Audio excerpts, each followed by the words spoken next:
Tu disse antes que tu considera o Brasil um país comunista hoje. É. Como assim? O Brasil só não é como se fosse a Somália ou como se fosse a Coreia do Norte, porque nós temos o jeitinho brasileiro. As leis no Brasil não são respeitadas e isso é bom. Porque se o empresário brasileiro fosse seguir à risca toda a legislação tributária, todas as regulações, nós não teríamos mais empresas viáveis no Brasil. O Brasil iria à falência. E as pessoas teriam uma vida de miséria. Isso seria um desastre, porque o Aristófanes, que foi um grande escritor de peças de teatro, um grande dramaturgo grego, ele falava que a pior tragédia material que existe é a pobreza. Claro que existem tragédias espirituais, sentimentais piores, mas do ponto de vista material é a pobreza o problema. E o Brasil seria, objetivamente falando, um país pobre, miserável, vivendo em subsistência se nós seguíssemos as leis brasileiras. Então o Brasil é um comunismo onde as leis comunistas não são totalmente aplicadas. Quais, por exemplo? A legislação tributária. Se as empresas pagassem todos os impostos bonitinho, poucas seriam viáveis. O desemprego iria lá para casa do chapéu. Muitas empresas pagam os trabalhadores por fora para evitar os encargos trabalhistas. Muitos trabalhadores sustentam as suas famílias através do comércio informal, os ambulantes. E com isso, eles violam várias leis municipais, várias regulações, graças a Deus. Senão, eles não poderiam sustentar suas famílias. Então, o que salva o Brasil é o jeitinho. E como eu não sou um legalista, eu defendo a moral do trabalhador sustentar sua família em vez de seguir uma ordem rabiscada por um político. Eu acho bom que o Brasil tenha esse jeitinho. Mas, ao teu ver, o único elemento que faz o Brasil ser um país comunista é essa questão tributária, ou tem outras questões que tu enxerga nesse âmbito também? Essa é uma pergunta muito boa pelo seguinte: algumas pessoas definem o comunismo como sendo a estatização dos meios de produção. O que é comunista? Não, comunista é quando o governo estatiza os meios de produção. Então, se a extração de petróleo não está na mão do Estado, por exemplo, então não é comunista, mas na verdade o petróleo está na mão do Estado, né, que é a Petrobras. Mas eles falariam no Estado controlar tudo. E essa é uma definição que o professor Olavo de Carvalho chamava de definição imbecil de comunismo. O comunismo é melhor definido como a destruição da individualidade social. A hora que as pessoas não podem mais viver para atender às finalidades suas e da sua família, mas tudo se dá em função das finalidades do Estado, aí nós temos o comunismo, mesmo que haja algum grau de livre mercado. Quando esse livre mercado não é uma questão moral, esses resquícios de livre mercado, né?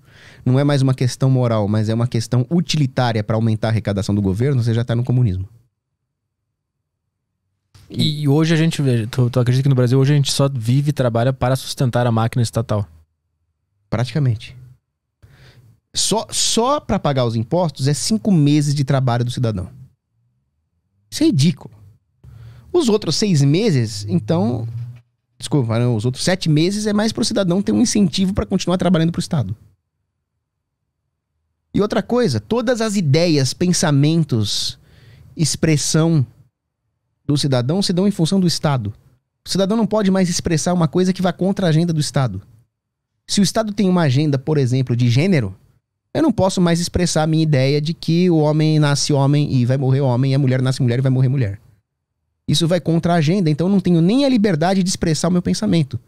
Eu não tenho nem a liberdade de querer educar os meus filhos, por exemplo, dentro de um arcabouço tradicional, porque existe uma coisa chamada Ministério da Educação que vai querer ditar para os pais como que as crianças têm que ser educadas. Então, todo pensamento autorizado, toda expressão autorizada, até mesmo os valores autorizados são valores que servem à agenda de quem controla o poder e não os objetivos e anseios de cada família. Isso é comunismo para mim. E como que a gente chegou nesse ponto aqui no Brasil? Isso é uma pergunta muito interessante. A derrocada do Brasil foi um processo que demorou séculos, mas chegou nessa absurdidade que nós vemos hoje, né? Mas para mim, para resumir, o grande problema do Brasil é o positivismo. positivismo ele é uma ideia que penetrou no Brasil via apologetas da Revolução Francesa, com aquela coisa de liberté, égalité, fraternité, né? E que dizia que a humanidade, isso Augusto Comte, que é um dos teóricos do positivismo, ele dizia que a humanidade passa por um estágio de misticismo religioso, então ele desprezava as religiões, principalmente o cristianismo.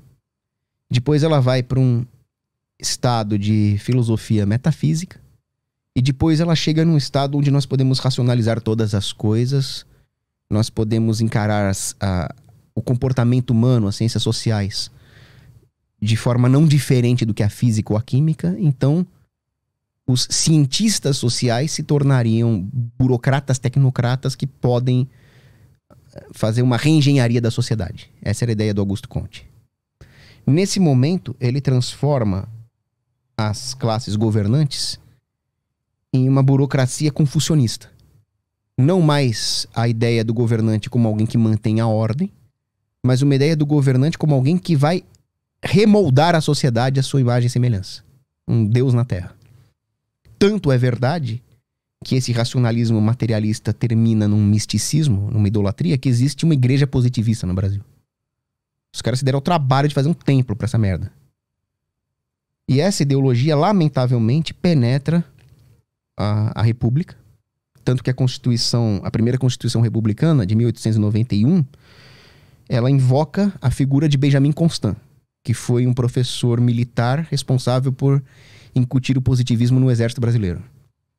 Sendo que a Constituição lá de Dom Pedro I, lá de 1824, ela invocava a Santíssima Trindade. Então olha a decadência, nós fomos da Santíssima Trindade para o Benjamin Constant. É bosta o que aconteceu. E essa elite positivista domina o Brasil até hoje. Os burocratas da classe política e os burocratas da classe militar. E esse é o problema militar no Brasil, é impressionante, porque a classe militar não era para ser uma elite burocrática. Era para ser uma classe guerreira responsável por defender o povo.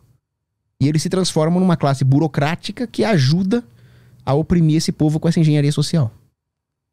Foi uma deturpação completa da classe militar. Eles eram guerreiros virtuosos no século XVII e se transformaram em burocratas mundões.